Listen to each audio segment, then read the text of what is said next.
Hello and welcome to this video, which will give you a brief overview of the DFE validated systematic synthetic phonics program, LearnPhonics. I'd like to begin with a brief overview of the background of LearnPhonics.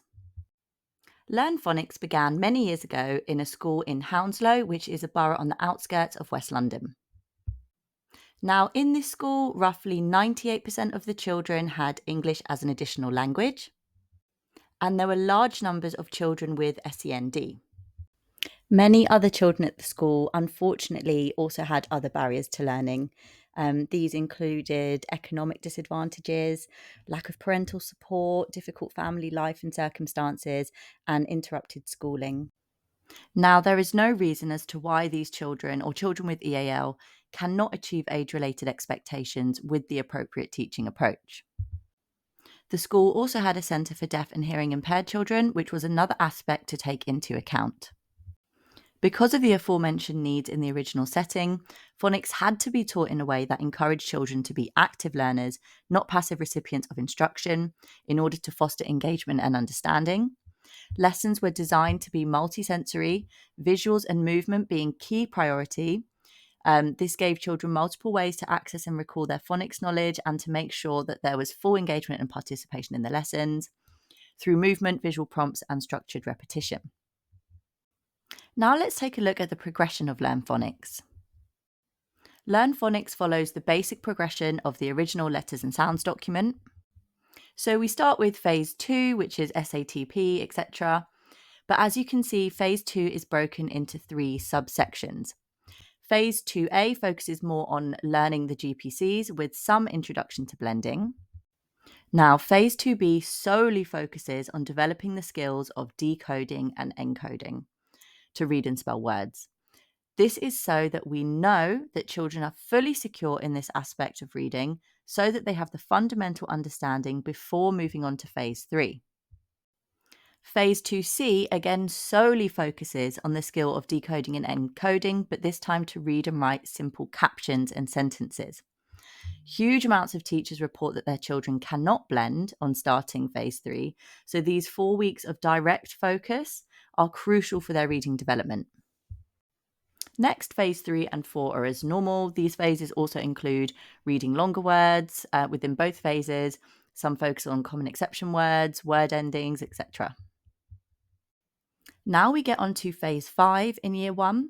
Again, we have these 3 subsections within this phase. Phase 5 follows the letters and sounds progression, AY, IE, split digraphs. Phase 5.5 Part 1 are the alternative GPCs that were not included in the letters and sounds document. Phase 5.5 Part 2 are those R-controlled GPCs, such as ARE saying air or OR saying Then we have phase 6, which is some using and applying and some grammar. So going on to lesson structure. All of the lessons are taught using PowerPoint slides, so there is literally nothing to prep or store or anything extra to buy. Every lesson follows the same structure of revisit, teach, practice, apply, giving confidence and clarity to teachers and learners. The prompts for each of those sections are included on the slides, so teachers and children know what is coming next. You can literally pick up the planning and go. And of course, as mentioned before, the lessons are very interactive, very visual, so those children who may have some barriers to learning are really able to engage and learn. Now it's time to see some examples. That's the example of a sort of slide you would see that breaks up the sections of the lesson. This is a typical phase 2A lesson where children are practicing hearing sounds in words. This also helps develop some vocabulary as well. Again, here we've got which one begins with donut or ketchup. There's a lot of repetition, a lot of repeat after me going on there. This is where children practice their oral blending skills. So the teacher will sound out a word, the children have to guess it. Then here we go, we can all blend together. And there's a picture there because it was just practicing orally blending words. There's not always pictures when children are asked to read words. But this also helps those EAL children connect with the words. So they're not just reading a word on their own, they're also getting some understanding too. This is an example of the sort of thing you would get in a phase 2B lesson where children are starting to order sounds and hear separate sounds in words. Now this is more of a phase 3, phase 5 slide. You've got the GPC there. The picture there is to go with the mnemonic.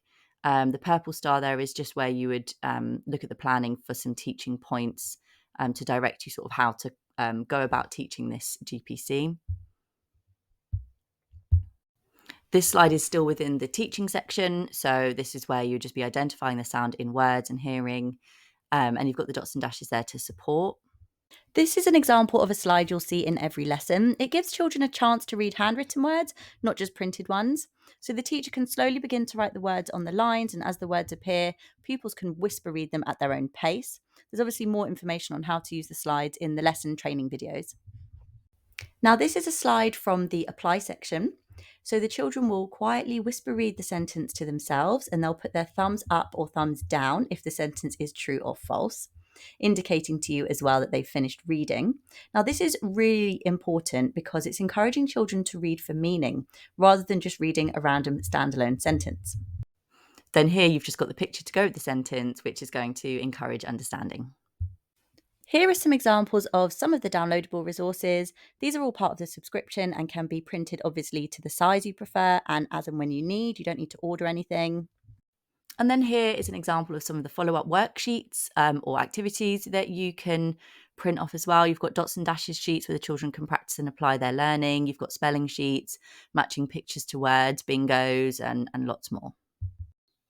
Now, in terms of assessment, we use just a simple Excel spreadsheet that you can fill in. It's cumulative. So as you can see, as you're inputting the data, as the children are reading on a separate document, you can really clearly identify the sounds and words that children were not able to read, making it very easy to target children for intervention and target exactly what they need. You've then got this spreadsheet where you can copy and paste all that data and then simply see where children are at. So yellow is they're just sort of under expectations. Red is they are quite far behind and really, really need lots of intervention there. You can also measure progress with this document too. Now, the reading books that accompany the scheme are the fabulous books from Junior Learning. These books match the weekly progression of LearnPhonics. So children are only reading books that contain sounds that they know. On the timeline of progression, there are recommended reads for children who are reading at expected level, making it really easy for teachers to choose which books to read at which stage. LearnPhonics members are also eligible for a 20% discount on those books. So in terms of the price of the scheme, it's £150 yearly subscription. There are no extra costs and you don't need to buy anything else on top of that, as all of the other resources are downloadable. There are no scaling costs either. So however many classes you have in the school, the price remains the same.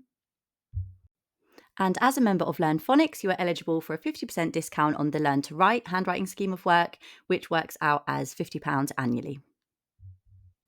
Thank you so much for watching this video. If you have any further questions or you'd like to arrange a meeting, please get in touch at admin@learnphonics.co.uk.